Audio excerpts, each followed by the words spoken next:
Sa gitna ng pagyanig ng lupa, sa unos at dilubyong dumarating sa ating bayan, tayo ay manalangin. Panginoon, kami ay lumalapit sa iyo. Bigyan mo po ng lakas ang mga nawalan ng tahanan, ng pag-asa ang mga nawalan ng mahal sa buhay, at ng tapang ang mga patuloy na naglilingkod para sa iba. Naway maging matatag kami bilang isang bansa at anong dol o bagyo ay hindi makapagpabagsak sa aming pananampalataya. But we also pray for our leaders and every Filipino that we may be freed from the greater disaster, the corruption that weakens our nation from within. Cleanse our hearts, O Lord, that the truth and compassion may rise above greed and deception. Let every trial remind us to stand together to rebuild not only our cities but our character as a people. Mula sa Bantay Radio, isang panalangin ng pag-asa, ng pagkakaisa at ng muling pagbangon ng sambayanang Pilipino.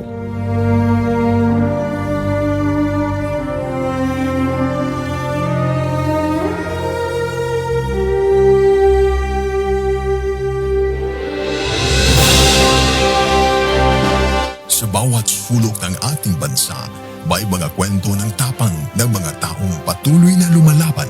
Sa bawat sandali ng kahirapan, may tinig na nananatiling tapat at mga pusong tumutugon sa panawagan ng sambayanan. Ito ang Bantay Radio, nagbabantay sa sambayanang Pilipino.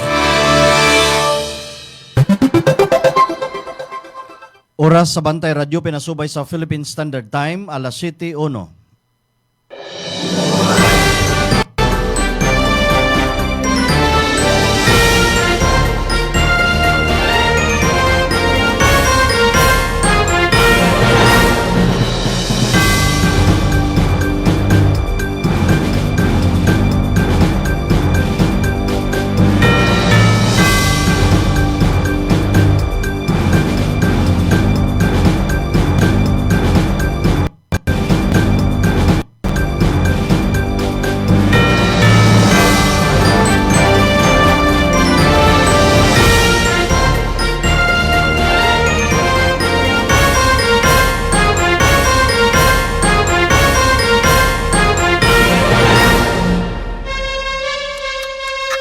From the heart of Cebu to the rest of the Visayas, Mindanao, and the world, bringing you credible news, public service, and stories that inspire.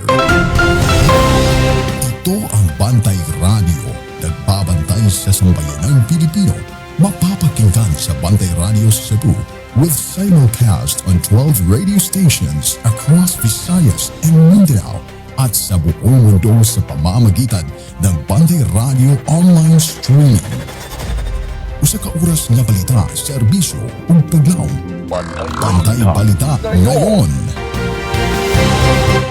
Bantay Balita ngayon.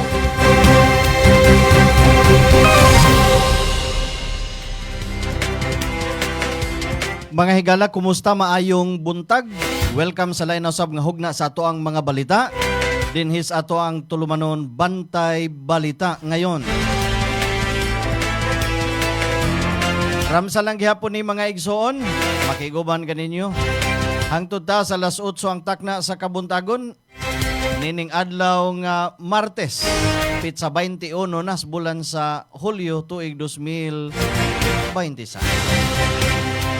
Sa gihapon kita nang hinaot nga ang tanan nagpaminaw nining atong tulumanon, anaunta sa kahimsog sa panglawas. Bani ko ninyo mga amigag, mga amigo. Atong ihatod diha kaninyo mga labing uwahing balita dinhi sa ato. Mga balita sa kauluhan, sa gawa sa nasod, balita sa sports, sa showbiz, ug sa labing uwahing kahimtang sa lakat sa panahon. Mga balita nga dalit kanato sa Lactobiotics Worldwide Corporation, ang tigama sa produktong Lactopuffy. Dalit usab kanato sa ASI Laboratories Incorporated, ang tigama sa produktong Inzumo. Atong Sibya inyong mabati pinaagi sa atong partner station. Nakahukap na to karon mga igsoon 95.3 One Heart Radio DYAJ. mabati o makita sa tibuok kalibutan pinagi sa internet, naka-live ta sa ato ang Facebook page Bantay Radio Cebu. O karon sa uluhan sa to ang mga balita. Bantay Balita ngayon. Headlines.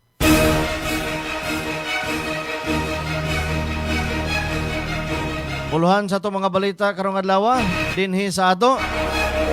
Mga residente sa Barangay Tisa na trap gumikan sa dugay ng problema sa basura. Mukabat sa 10 milyones nga cash assistance ug solar units gipangapod-apod sa San Francisco, Camotes.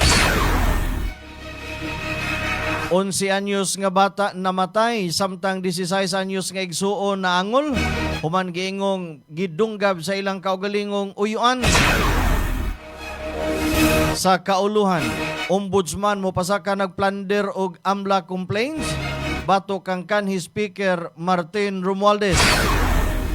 Sa gawas sa nasod, duha ka Filipino seafarers namatay samtang 12 ang naangol gumikan sa drone attack sa Black Sea. Sa showbiz, Yasi Prisman ug Luigi Villapuerte engaged na. Mao kadto ang headlines. Detalye sa ato mga balita sa ato ang pagbalik ato sang paminahon kining pipila ka mga mahinungdanon. May nararamdaman ka na ba sa katawan mo?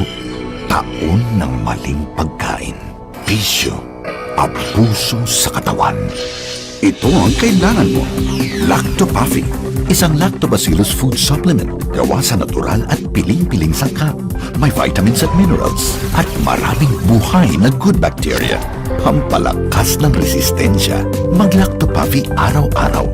Natural ang galing. Bring health into your home. Lactopaffy Health Alert. Likayi ang cancer. Ang lactobacilli adunay anti-cancer activity nga mohulong sa pagtubo sa mga cancer-promoting bacteria. Napamatudan nga ang Lactopaffy Health Drink adunay live lactobacilli strains. Ang pag-inom og Lactopaffy Health Drink matag adlaw moprotektar kanimo sa mga cancer activity nga mahimong nagtubo sa kalawasan. Inom og Lactopaffy and bring health into your home. Bring health into your home. Sa mga higayon nga magkuyog ang tibok pamilya sa mga special occasion o yano lang nga pagpangaon, adtua ang Maximus Buffet. Eat all you can kada adlaw alang sa paniudto ug panihapon. Tilawi ang lamian nilang mga pagkaon sama sa unlimited humba, unlimited lechon manok, unlimited lechon kawali, unlimited baka, unlimited seafood, unlimited fresh talaba, unlimited kinilaw ug uban pang sobra pa sa 20 kalain-laing putahe. Unlimited lechon baboy kada Sabado ug Domingo. Maximus Buffet. Lami nga pagkaon sa makatarunganon nga presyo. Ang Maximus Buffet nahimutang sa Salis Drive, Cebu City, duol sa USP Lahog Campus. Hinumdumi, Maximus Buffet. Bantay Balita. Atong oras alas 7:08 na sa kabuntagon ug karon sa detalye sa atong mga balita dinhi sa ato. Bantay Balita ngayon. Local news.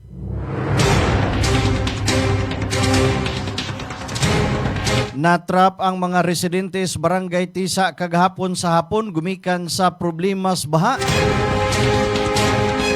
Daghang mga residente ang naipit tungod sa kusog nga pagbunog sa ulan ug sa padayon nga problema sa pagbaha sa naisgutan nga lugar.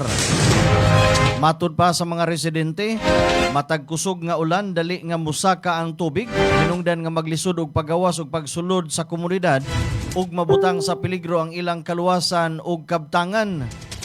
Nagpadayon ang panawagan sa mga residente alang sa dugang solusyon sa problema aron malikayan ang balik-balik nga sitwasyon matag panahon kung kusog ang ulan.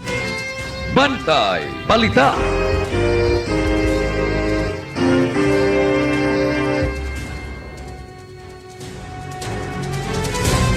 Miambak sa South Road Properties, Cebu City karong kagahapong adlaw ang usa ka lalaki nga gituhang ng labni ug pitaka sa usa ka babae.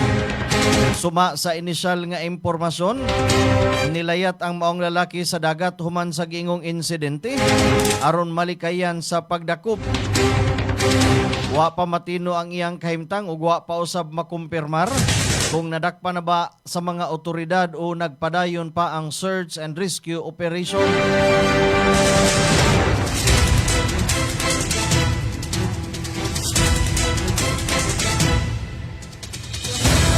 Alas City G sa Kabuntagon, mudawat report sa tuang kauban sa gawas.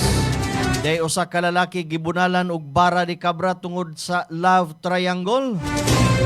Detalye sa mong balita ipadangat pinagi sa tuang kauban Kabantay Ray Alquizar. Kini ang Bantay Radio News Report. Mga kabantay radyo, angol lang usa ka 62 anyos nga usa ka senior citizen human gibunalan og bara di kabra sa iyang karibal sa gugma 34 anyos nga construction worker sa Purok Sitaw, Sitio Bagakay, Barangay Katarman, lungsod sa Liloan, alauna imidya gahapon sa kadlawon Lunes, Hulyo 20 ning tuiga.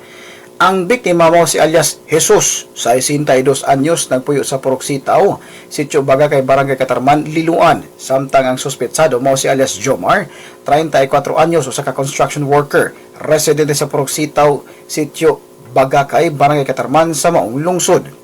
Sa impormasyon sa Liloan Municipal Police Station nga nakuha og nahinabi sa Bantay Radyo, alauna imidya sa kaadlawon ang biktima samtang nitambong og benefit dance sa Purok Sitaw, Sitio Bagakay, Barangay Katarman, kalit matod pa kining giatake sa suspetsado. Sigon sa biktima, kalit matod pa siya nga giatake sa suspek gamit ang bara di kabra gumikan sa selos, sanglit pareho silang matod pa og babae nga naibgan. Nasagang sa duha ka kamot sa biktima ang pag-atake apan gumikan kay kusgan ang suspek og pagniliugay. Nasamdan ang biktima ubos sa mata niini. Padayon nga giatake sa suspek ang biktima din iya kini nga giguyod hinungdan nga nakaangkon og garas og samad sa buko-buko niini. Nangayo og tabang ang biktima og miresponde dayon ang mga tanod nga na-assign alang sa pagmaintenar sa kahapsa ug kalinaw sa kalihukan. Nadakpan hinuon ang suspek og nakuha ang bara di kabra og gitugyan kini sa Liloan Municipal Police Station. Kasong physical injuries ang atubangon sa suspetsado. Nanukad sa Heritage City of the South, inyong tingog nga nagbantay sa kahanginan, Ray Alquizar, alang sa Bantay Radyo. Bantay Balita. Daghang salamat Kabantay Ray Alquizar sa imong report. Naghatod sa tong oras alas 7:12 sa Kabuntagon. Sa dugang tudling sa tuang mga balita.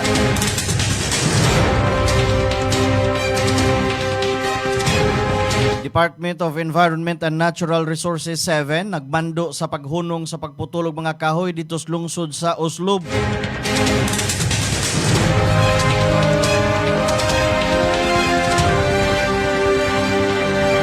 Gimanduan sa Department of Environment and Natural Resources ang Community Environment and Natural Resources Office Consenro sa Argao nga ipahunong ang pagputol sa mga kahoy sa Uslob Plaza human makitaan ang mga kalapasan sa mga kondisyon sa Special Tree Cutting Permit. Suma sa inspection sa DNR, wala mutuman ang permit holder sa gikinahanglang koordinasyon ug pagpahibalo sa Senro Argao sa wa pagisugdan ang tree cutting activities. Sa inisyal nga report, duha ka kahoy nga mahogani ang naapektuhan samtang ang ubang mga kahoy nga sakop sa permit nagpabilin gihapong wa maputol. Tungod niini gipahunong sa Department of Environment and Natural Resources 7 ang tanang tree cutting activities ug may kalabutan sa maong mga operasyon hangtod matuman sa permit holder ang tanang kondisyon sa permit ug mga balaod na nagnalipod sa kinaiyahan. Bantay Balita. Alas 7:14 sa Kabuntagon, dawatag report gikan sa tuang kauban sa gawas. Mukabat kuno ngadto 10 milyones ka pesos nga cash assistance ug solar units gipangapod-apod dito sa lungsod sa San Francisco, Camotes. Detalye sa maong balita ipadangat pinaagi ni Kabantay Ray Pasaporte. Kini ang Bantay Radio News Report. Ayaw tuuhi ang tanan nga imong makita ug babasa sa social media, labi na sa mga isyu sa politika. Kini ang gitugan ni Cebu Governor Pam Baricotro sa mga residente sa isla sa Camotes sa dihang iyang gipangunahan ang pagpanghatag og cash assistance sa mga biktima sa Bagyong Tino sa isla kagahapong adlaw Lunes, Hulyo 20, tuig 2026 na matikdan ni Baricotro nga ang mga opisyal sa Kapitolyo nag-away sa usag-usang nga nag-ingon nga daghang mga Facebook account ug panid ang nag-post sa mga survey kung kinsa ang butaran sa pagkagobernador sa sunod nga eleksyon. Gitato sa gobernador nga sayo pa kaayo nga maghisgot bahin sa politika samtang nanawagan siya alang sa panaghiusa.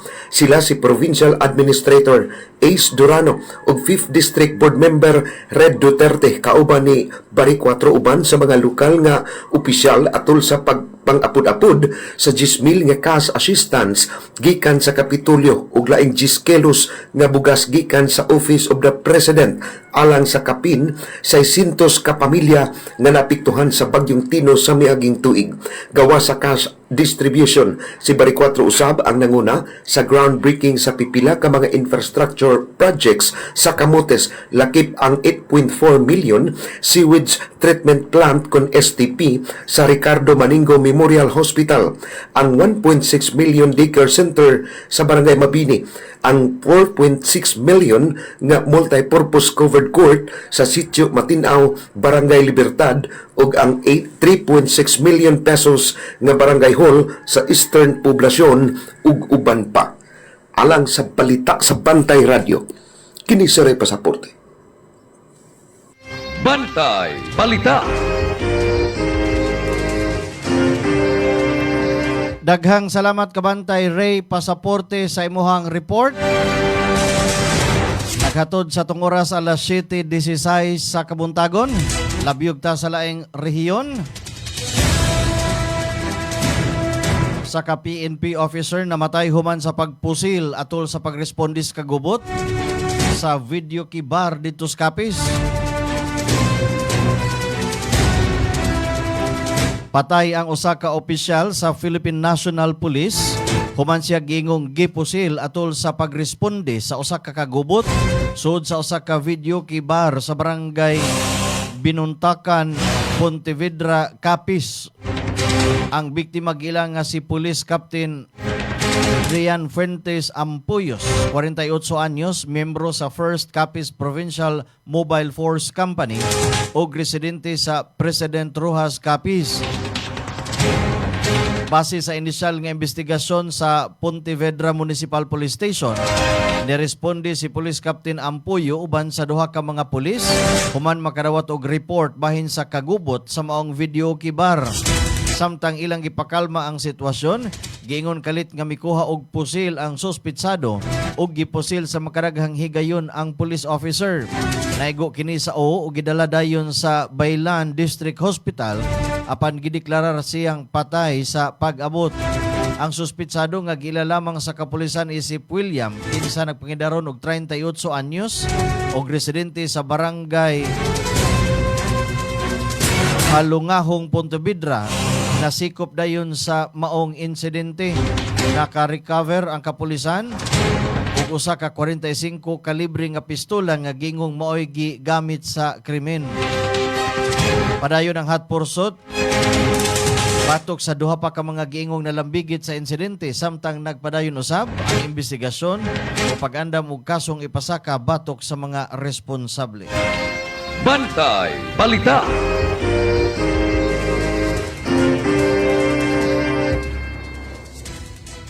Dawat ta og laing report sa toang kauban gikan sa gawas. Diay kat mahitungod niadtong 11 anyos nga batang namatay samtang 16 anyos ang naangol. Human gingong gidunggab sa ilang uyuan dito sa Manhuyod, Negros Oriental. Detalye sa maong balita ipadangat pinagi sa toang kauban, Kabantay Alan Rosete. Kini ang Bantay Radio News Yes, salamat Report. na kabantay Ram. Sa ito nga balita karong buntaga patay ang usa ka 11 anyos nga bata sa Tangol ang iyang igsuon nga 16 anyos human sa makalilisa nga insidente sa pagpagluba sa sitio Habay-Habay, Barangay Candabong, Manhoyod, Negros Oriental sa may mga alas 2:30 sa hapon, Domingo, Hulyo 19, 2026. Base sa report sa Negros Oriental Police Provincial Office, ang duha ka mga biktima gingong giatake sa ilang uyuan nga 28 anyos gamit ang usa ka hunting knife, samtang andam na unta sila nga magsalo-salo sa balay sa ilang apuhan. Matud pa sa investigasyon sa kapulisan, giingong kalit na nga gidunggab sa suspek ang 11 anyos nga bata sa tuo nga bahin sa lawas o gisundan dayon kini sa pagpanunggab sa tiyan sa 16 anyos nga magulang sa unang biktima. Gingong ang ubang mga igsuon ug ang kabanay luwas human makaikya sa gikan sa suspek. Gidala pa unta sa Rural Health Unit sa Sangpit nga lungsod ang mga biktima apang gideklara ang dead on arrival sa attending physician ang 11 anyos nga biktima. Dugang pang pag-abot sa mga responding kapulisan sa Manhoyod, ilang nadiskubrihan na ang suspitsado wala na kinabuhi sulod sa iyang balay. Human kini giingong naghikog pinagi sa pagbitay gamit ang pisit sa duyan nga gihigot sa iyang iniog. Gibuteg man sa kapulisan ang mga suspitsado may record ug problema sa kondisyon sa pangisip. Padayon pa ang investigasyon sa Banhoyod Municipal Police Station aron matino ang kitibuk ang detalye nga misampo sa maong mapintas nga trahedya. Mori ato nakalam nga balita karon buntag kabanteram sa lipato pasalamatan ang Lacto Papi. Ang Lacto Papi mapaltinis sa inyong mga lugar. Kini ang inyong kabarangay in action na nukad sa probinsya sa Negros Oriental alang sa Bantay Radio, Alan Rosete. Bantay Balita.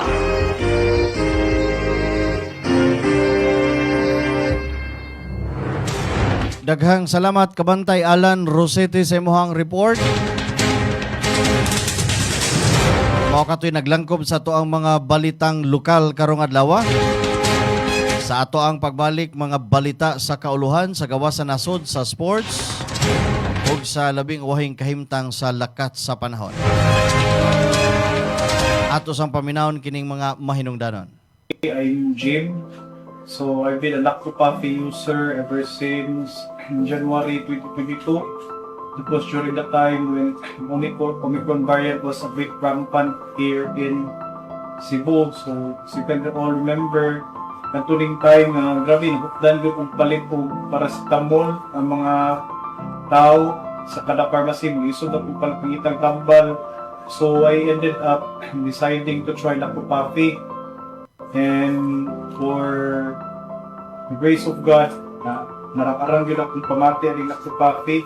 In fact, sa una, sa magsipon ko, upo, ang ako gipirming imnon is ka na mga synthetic na medicines. Pero karon di na akong take na I'm taking Lacto Papi every day.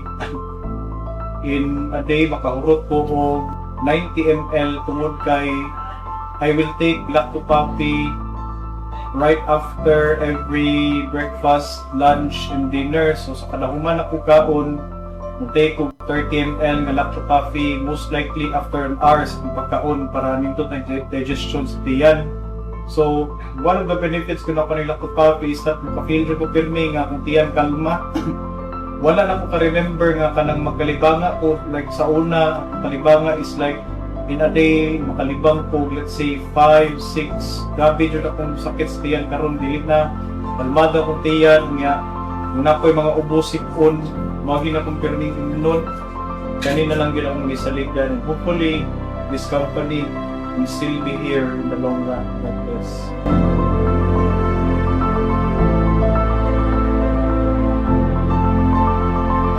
Alang sa imong mga manok panabo, ani ana ang imong gikinahanglan. Lactovet, 100% organic, 100% probiotic, zero antibiotic, matake, epektibo nga pangontra sa mga sakit-sakit. Garantisado nga ligon ug abtik ang imong mga manok panabo. Adunay amino acids, niacinamide, riboflavin, vitamin B6, thiamine ug minerales. Nasuwaya na, garantisado alang sa himsog ug kusgan nga manok panabo. Sa Lactovet, sure winner ka. Busa, mag-probiotic, mag-Lactovet. Free ranging pa lang, gigamitan na naman Mayo ang ilang tubo, ang ilang kondisyon mo to pag-abot dire sa fight na mayo ang ilang reflexes, ang lihok silang lawas, dili sila lisod na kondisyon nun.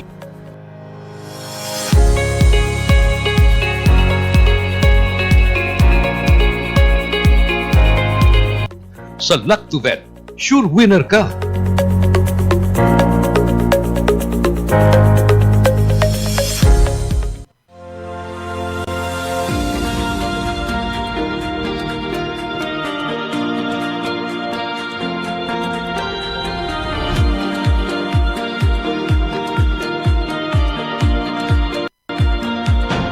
Sobrang epektibo lalo na sa mga pananim at trusted na maraming farmers sa buong bansa. Una na dyan ay ang Lactoplant na isang organic foliar fertilizer na pumoprotekta laban sa acidity ng lupa at nagbibigay ng magandang nutrisyon na nagre-resulta ng malaking 40% increase ng pagdami ng bunga. Sunod ay ang Icon na isang organic insect control na nagtataboy ng mga insektong sumisira sa mga pananim dahilan ng pagkalugi ng maraming magsasaka. At ang panghuli ay Antika na nagtatanggal naman ng pagkalanta at pagkasunog ng dahon na sanhi ng bakterya at fungus. Lahat ng to ay non-toxic, 100% organic at higit sa lahat, safe sa kalusugan ng mga farmers. At ito pa ang good news, proud locally made nga din pala to dito mismo sa Pilipinas. Available ang Icon, Antika at Lactoplant sa iba't ibang lugar sa Luz Vimin. At available nga pala ito sa online para mas convenient sa'yo. Nasa comment yung link kung saan ka makakakuha. Andito na lahat at para talaga to sa mga magsasaka sa buong Pilipinas.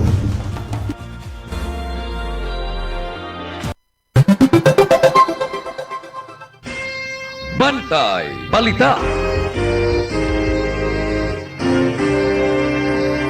Atong oras alas 7:26 na sa Kabuntagon ug karon sa detalye sa ato ang mga balita sa kauluhan. Bantay Balita ngayon, National News.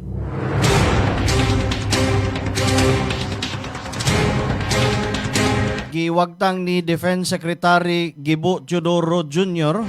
ang kabalaka nga ang giduso nga Philippine-United States Pac Silica Project mahimong makaapekto sa supply sa tubig sa mga komunidad nga pagatukuran niini sa pakigpong sa mga tigbalita sa Camp Aguinaldo kaghapong adlaw. Gibutyag ni Teodoro nga walay dakong industrial nga proyekto ang maaprubahan kun way lig-on og malungtarong sistema sa pagduma sa tubig.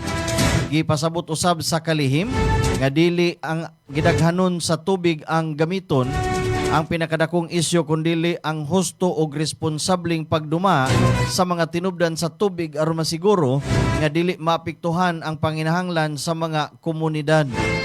Bantay Balita. Presidente Bongbong Marcos nagpadayon sa pagsalig ngadto kang DPWH Secretary Vince Dizon.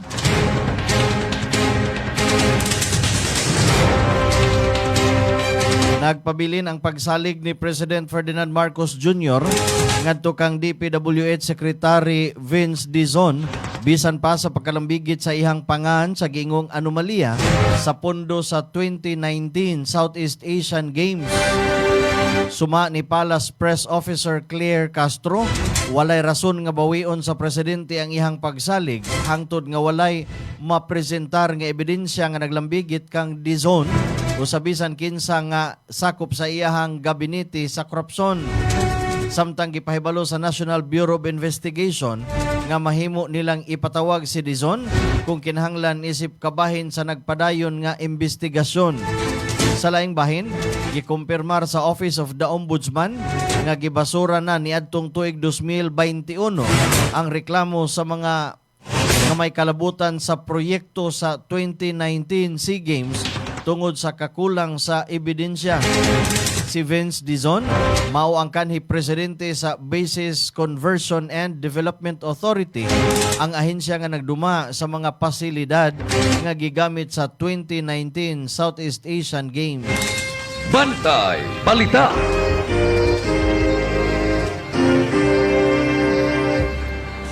Gikumpirmar ni Lead Prosecutor Representative Jervil Luistro ang mga pangan sa ilang iprepresentar nga mga testigo sa impeachment hearing karong adlaw.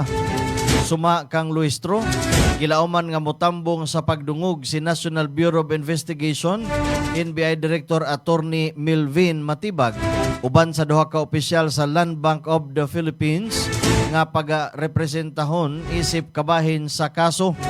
Gilauman nga mahimong importante ang ilang mga testimonya sa nagpadayon nga impeachment proceedings, samtang padayon usab nga gisubay sa publiko ang mga kalambuan sa maong kaso. Bantay Balita. Alas 7:29 sa Kabuntagon, gitambagan sa Malacañang si Senador Alan Peter Cayetano nga angkonon ang kapakyasan sa wa mapasar nga ihang gisugyot nga 10,000 ka pesos nga ayuda alang sa matag pamilyang Pilipino, imbis nga ibasol kini ngadto kang President Bongbong Marcos.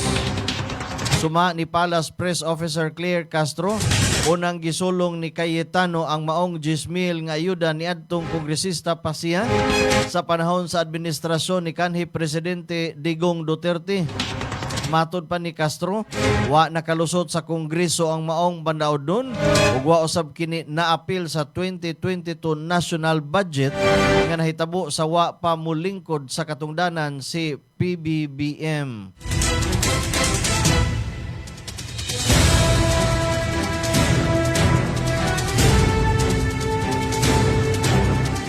Giklaro sa Department of Justice nga wa sila nagmando sa bisan unsang investigasyon kabahin sa giingong Ghost Flood Control Project sa Taguig City. Ang pahayag sa DOJ misunod sa gianunsyo sa National Bureau of Investigation nga nagpadayon sila sa pag-imbestiga sa maong mga proyekto human sa mga pahayag ni Senador Ping Lacson nga nag-ingon nga adunay mga giingong irregularidad sa flood control project sa naisgutan nga lugar. Sa pagkakaron, wa pay detalye nga gipagawas ang DOJ o NBI bahin sa gilapdon sa investigasyon o kung adunay mga opisyal nga mahimong maapil niini. Padayon nga gipaabot sa publiko ang dugang impormasyon ug opisyal nga resulta sa maong investigasyon. Bantay Balita. Gidawat ni President Ferdinand Marcos Jr. sa Malacañang sila si US Ambassador to India Sergio Gore o US Ambassador to the Philippines Lilipton alang sa Osaka courtesy call. Atol sa ilang panagtagbo, gisgutan ang padayon nga pagpalig-on sa diplomatikong relasyon tali sa Pilipinas ug Estados Unidos, ilabi na sa panahon sa duha ka nasod sa usa ka mahinungdanong yugto sa ilang dugay ng panag-alyansa. Gibutyag usab sa duha ka panig ang kamahinungdanon sa padayon nga kooperasyon aron mapalig-on ang kalinaw, seguridad ug kalambuan sa rehiyon pinagi sa mas lig-on nga pagtinabangay sa nagkalain-laing sektor. Ang courtesy call kabahin sa nagpadayon nga diplomatic engagement tali sa Pilipinas ug Estados Unidos aron mapalawom ang ilahang bilateral relations. Bantay Balita.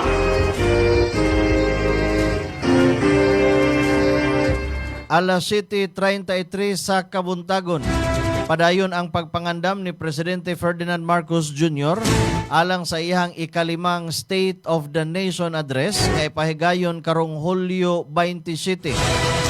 Suma ni Presidential Communications Office Press Secretary Dave Gomez, work in progress ang sona sa presidente og padayon pa kini nga gihulma alang sa maong kalihukan.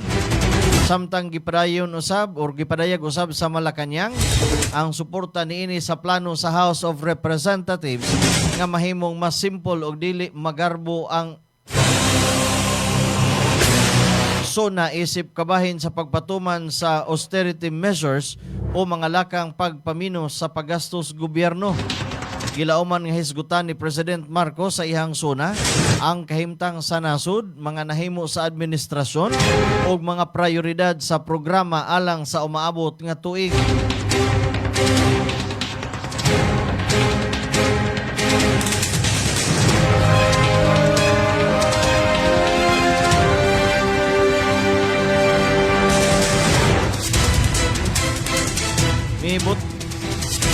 Gibutyag ni Department of Public Works and Highways Secretary Vince Dizon nga andam siyang moatubang kung ipasabpuy na siya sa National Bureau of Investigation isip kabahin sa nagpadayon nga investigasyon. Ang maong mga pahayag may kalabutan sa gingong anomalya sa mga proyekto alang sa 2019 Southeast Asian Games nga padayon karong gituki sa NBI. Matod ni Dizon, mutuman siya sa bisan unsang mga legal nga proseso ug andam nga mutubag sa mga pangutana sa mga otoridad kung gikinahanglan. Sa pagkakaron wa pay kasong gipasaka batok kang Dizon ug padayon pa ang investigasyon aron matino kung adunay irregularidad ang nahitabo sa mga proyekto sa 2019 Southeast Asian Games. Bantay Balita. Senador Tulfo nagpaandam kang Cayetano sa posibleng investigasyon sa flood control projects dito sa Taguig.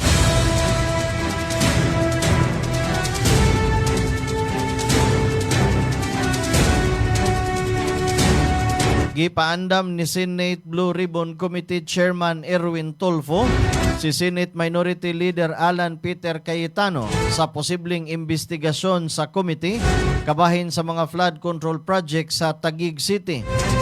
Matod ni Tulfo, plano sa Blue Ribbon Committee nga ipatawag si PTV General Manager Lino Cayetano. Igsuon ni Senador Alan aron motestigo sa iyang nahibalan kalabot sa 6 bilyones nga flood control project sa Taguig gikan sa tuig 2022 hangtod tuig 2025. Suma pa ni Tulfo, ang maong investigasyon gipasiugdahan human adunay mga panawagan nga susihon ang mga proyekto o giingon niyang ang igsuon mismo ni Senador Cayetano mao'y nangayo og investigasyon busa posible nga aduna kini mahinungdanong impormasyon nga makatabang sa komite. Sa pagkakaron wala pa nagpahigayon og opisyal nga hearing ang Blue Ribbon Committee bahin sa maong isyu og ipaabot pa ang dugang mga kalambuan. Bantay Balita.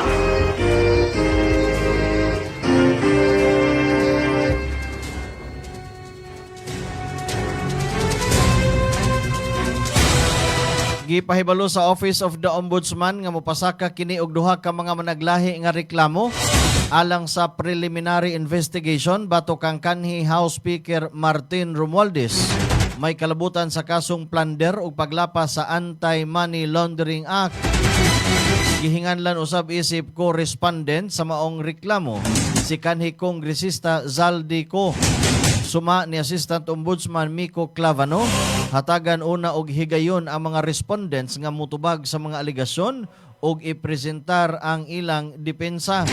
Dugang paniini, human madawat ang ilang mga tubag, isumiti ang kaso alang sa resolusyon, diin ang panel of prosecutors ang modesisyon kung adunay igo nga basihan aron ipasaka ang kaso ngadto sa Sandigan Bayan. Sa pagkakaron ang mga aligasyon, wa pa mamatod is korte ug ang preliminary investigation kabahin sa legal nga proseso aron matino kung dunay probable cause sa pagdasig sa kaso. Bantay Balita. Armed Forces of the Philippines gikondina ang giingong pagpukpok og padol sa miyembro sa Philippine Navy dito sa Ayungin Shoal.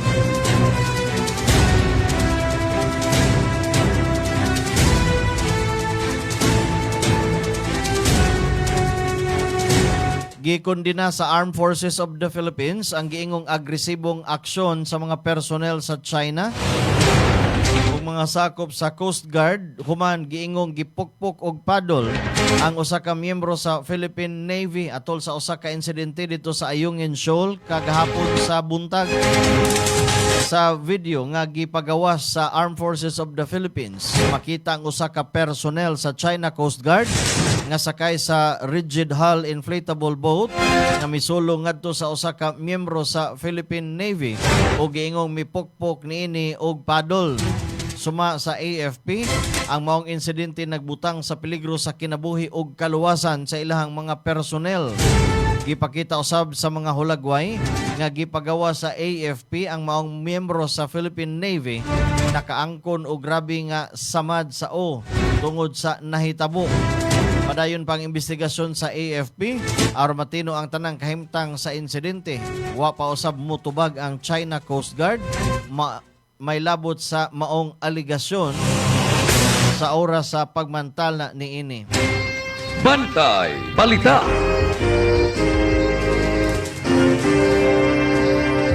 Malacañang nibutyag nga ni minus ang crime rate sa Pilipinas.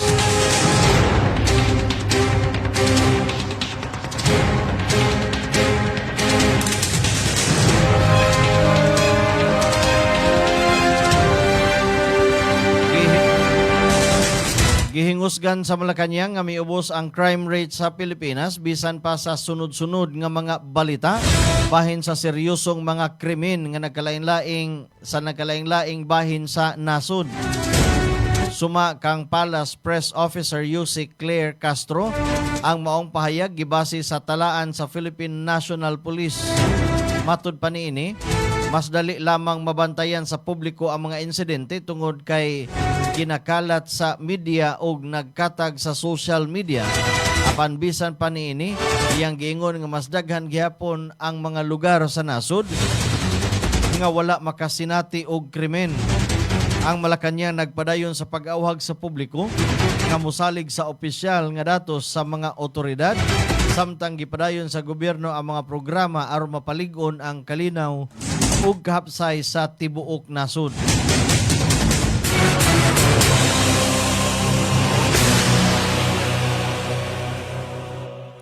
Ombudsman mo pasaka og plunder og AMLA case.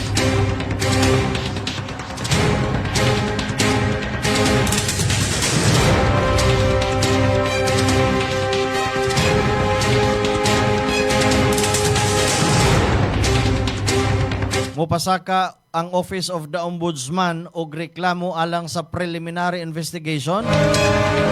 Bato kang kanhi House Speaker og later Representative Martin Romualdez o kanhi ako Bicol Representative Saldico ug uban pang mga individual kalabot sa giingong mga irregularidad sa flood control project.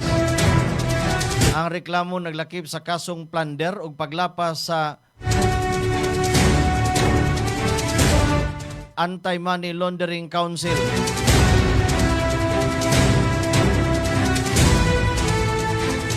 Suma sa ombudsman ang maong reklamo kabahin sa nagpadayon nga investigasyon sa giingong anomalya sa proyekto sa flood control. Sa pagkakaroon ang mga aligasyon, wa pa matudi og padayon pang giimbestigahan. Bantay Balita. Mao kadto ang naglangkob sa ato ang mga balita sa kauluhan, sa ato ang pagbalik detalye sa dugang pang mga balita, labi na sa balita sa gawas sa nasod. Ato sang paminahon kining pipila ka mga mahinungdanon. Bring health into your home. Ako si Buboy Fernandez, isip trainer ni Manny Pacquiao. Gikinahanglan nga perming lagsik ug abtik ang akong panglawas. Ang akong sekreto, Lacto Papi. Dugay na akong nagainom niini. Sugad pa kaniadto. Kung gusto mo nga kanunay nga alerto o protektado, Lacto Papi, sekreto sa mga champion.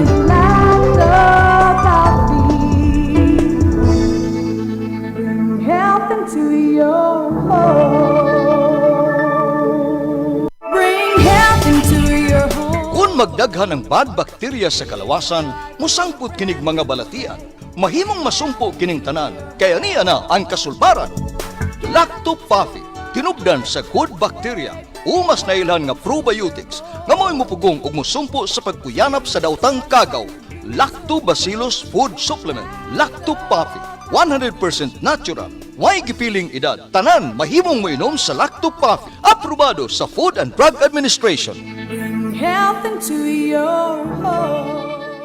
Kung ikaw ay may hika, hyperacidity, ulcer, diarrhea, constipation, arthritis at hemorrhoids, ugaliin na ang pag-inom ng Lacto Papi Health Supplement araw-araw. Ang probiotics drink na tutulong sa iyong katawan na makaiwas sa sakit 24/7. Bring health into your home. Uminom na ng Lacto Papi Health Supplement. mabibili na po sa inyong mga suking botika. Tulungan ang inyong katawan na makaiwas sa singaw, tonsillitis, ubo, hyperacidity, dysmenorrhea, tagihawat, sakit ng ngipin, sore throat, lagnat, allergies, skin diseases, at sinusitis. Ugaling uminom ng Lactopaffi Health Supplement araw-araw. Ang probiotic drinks na tutulong sa inyong katawan na makaiwas sa sakit 24/7. Bring health into your home. Uminom na ng Lactopaffi Health Drink. Mabibili na ito sa inyong mga suking botika. Atong oras alas 7:44 na sa Kabuntagon ug karon sa detalye sa atong mga balita sa gawas sa nasod. Bantay Balita ngayon, World News.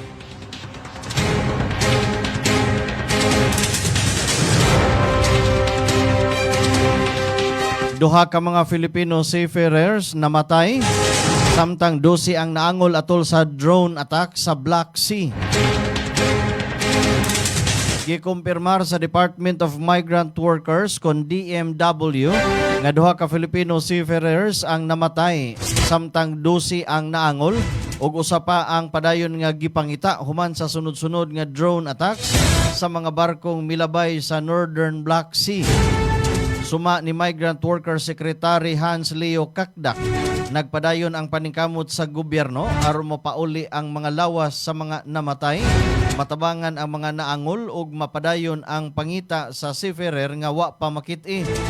Gipadayag sa DMW nga siyam ka barko nga gisakyan sa 139 ka Filipino seafarers ang naapektuhan sa mga pagpangatake sud sa miaging duha ka semana samtang naglawig sa usa ka high-risk area sa Black Sea.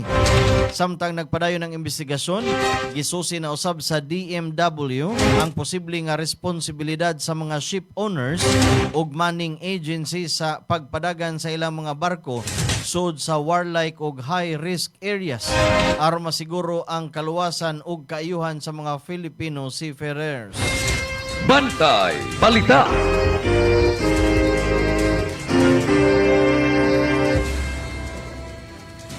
Mipahayag si ang Iranian president nga ang Iran karon ana-ana sa usa ka full-scale war o hingpit nga gubat batok sa Estados Unidos samtang nagpadayon ang pagsaka sa tensyon tali sa duha ka nasod.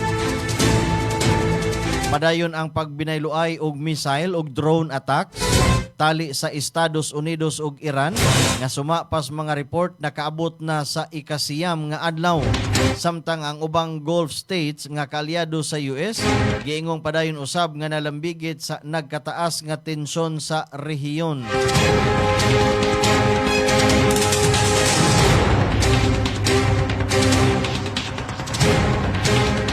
Nagplano ang militar sa Estados Unidos nga ibalhin ang pipila ka F-16 ug F-35 fighter jets gikan sa Europe ngadto sa Middle East samtang nagpadayon ang pagsaka sa tensyon tali sa US ug sa Iran. Suma sa usa ka opisyal nga opisyal sa US nga unang gikutlo sa CNN, magpadala usab ang Amerika og dugang mga aerial refueling tankers aron mapaligon ang operasyon sa ilang mga puwersa sa rehiyon. Gitambagan pa ni US President Donald Trump ang lain-laing mga kapilian aron mas pakusgan ang mga akusasyon sa aksyong militar batok sa Iran samtang nagpadayon ang pinagbayloay og mga opensiba tali sa Washington ug sa Tehran ilabi na may kalabutan sa Strait of Hormuz. Bantay Balita.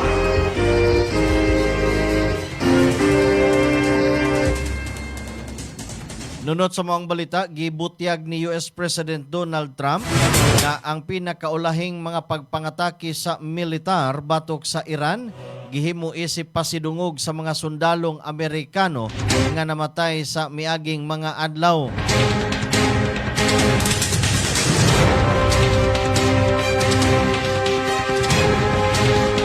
Gibutyag niini nga dako ang ilang kasubo sa pagkawa sa mga sundalo ug giingon nga ang mga namatay nakigbisog aron mapugngan ang Iran sa paglambo ug pag-angkon sa nuclear weapon.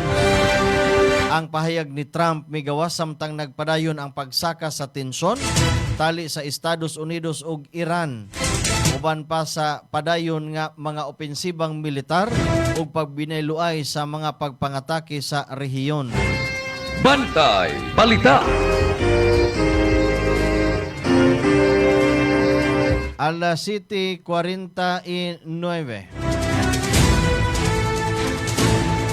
Bantay Balita ngayon. Special News. Usa ka coastal uplift o pag-alsa sa bahin sa baybayon ang namatikdan sa Butulan, Jose Abad Santos, Davao Occidental. Human sa serye sa kusog nga linog nga miigo sa maong lugar niadtong milabayng mga semana. Makita sa mga hulagway ang pag-urong sa tubig sa dagat ug sa paglutaw sa mga bahin sa baybayon nga kaniadton nalubog sa tubig nga posibleng timailhan sa paglihok sa yuta tungod sa kalihukan sa usa ka fault ilalawom sa dagat. Sa pagkakaron wa pay opisyal nga pahayag ang PHIVOLCS nga nagkumpirmar kung ang maong coastal uplift direktang may kalabutan ba sa mga bag-uhay nga linog sa lugar. Padayon nga gimonitor sa mga otoridad ang mga eksperto ang sitwasyon aron mahibal-an ang tinuod nga hinungdan.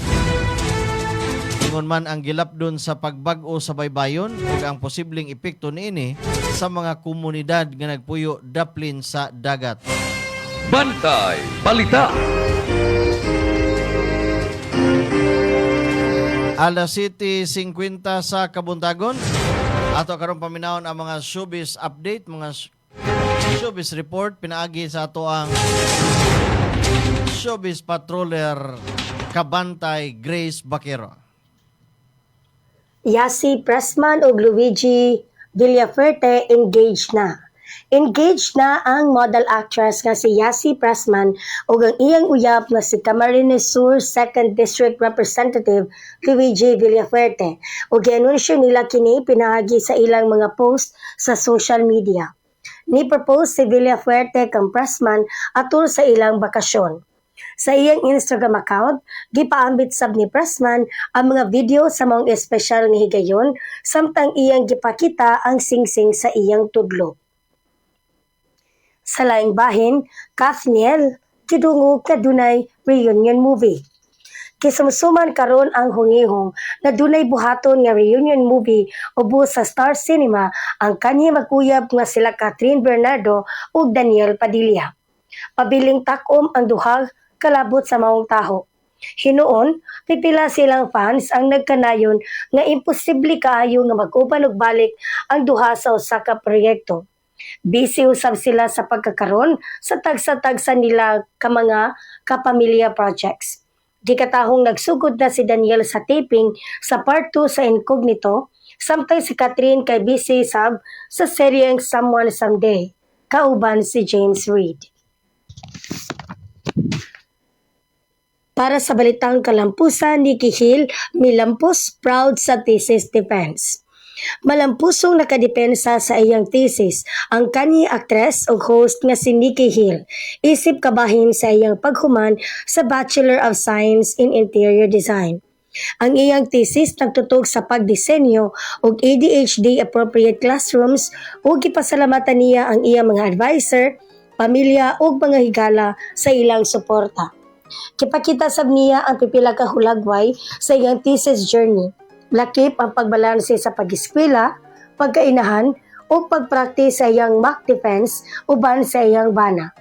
Gidaig sa fans si Nikki Hill tungod sa iyang determinasyon sa pagpadayon sa edukasyon samtang gatiman ang iyang pamilya. Og mao kana ang naglangkob sa atong showbiz news karong adlaw. At tangi ang mas daghan pang mas makalingaw nga showbiz news diri sa Bantay Balita ngayon. Kini ang inyong Bantay Showbiz Patroller, Grace Baquero. Mayong buntag. Back to you, Ramsa. Daghan kayong salamat Kabantay Grace Baquero sa imuhang mga showbiz news.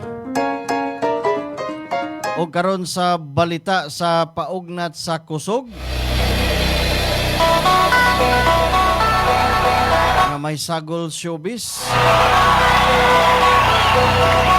Naghimo og kasaysayan ang Korean pop sensation nga BTS human sa ilang pasundayag sa 2026 FIFA World Cup Finals halftime show nga gipahigayon sa Estados Unidos uban sa ubang bantugang international nga mga artista.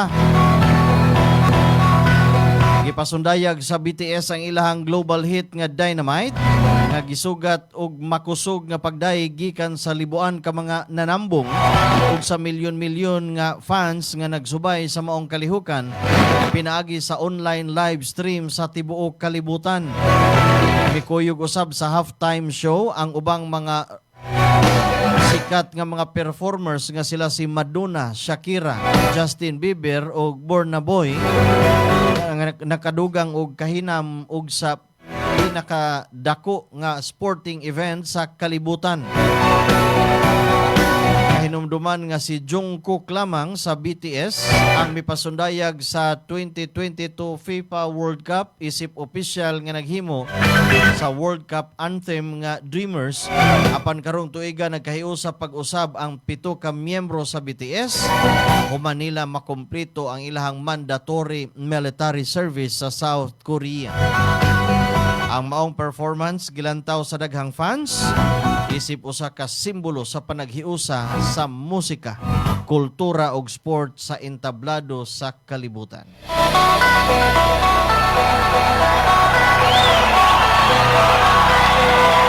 Alas 7:56 sa Kabundagon.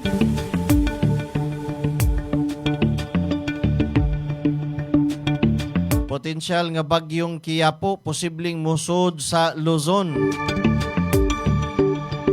Usa ka low pressure area ang namugna sa sidlakan sa nasod ug karon ana-ana sa gibanabanang 1,740 kilometro sa sidlakan Southern Luzon. Gawas pa sa Philippine Area of Responsibility (CONPAR). Base sa mga weather model o forecast, posible kining musulod sa Philippine Area of Responsibility Martes sa gabi o Miyerkules sa buntag. Kung mulig-on kini og mahimong tropical cyclone sud sa Philippine Area of Responsibility, pagatawgon kini sa ngan nga Quiapo. Sa kasamtangan, adunay posibilidad nga kini mupadung sa Northern Luzon o extreme Northern Luzon sa ulahing bahin sa semana. Apan posible pa kining mausab depende sa lihok ug dagan sa weather system. Gilauman usab nga makapakusgan niini ang habagat nga mahimong magdala og mga pag-ulan sa Mimaropa, Visayas ug Mindanao sugod sa adlaw nga Huwebes. Ang kahimtang sa panahon mo'y hingpit nga nagtapos ug nagkumpletos linyadas atong mga balita. Inis ato ang tulumanon Bantay Balita nining adlaw nga Martes. Pit sa 21 bulan sa Hulyo tuig 2026. Ato mga balita hinikay gikan sa lawak balitaanan sa Bantay Radio Newsroom. Pinaagi sa ato ang kauban kabantay Fred Litihio. Atong pasalamatan ang kinatibuk ang pwersa sa Bantay Radio Cebu. Pinanguluhan sa ato ang CEO Engineer Gigi Sanchez, inabaga ni Attorney Miko Zabaliero. Ato mga reporters ng parangat sa mga report sa gawas, Ray Pasaporte, Ray Alquizar, Alan Rosete, Grace Baker.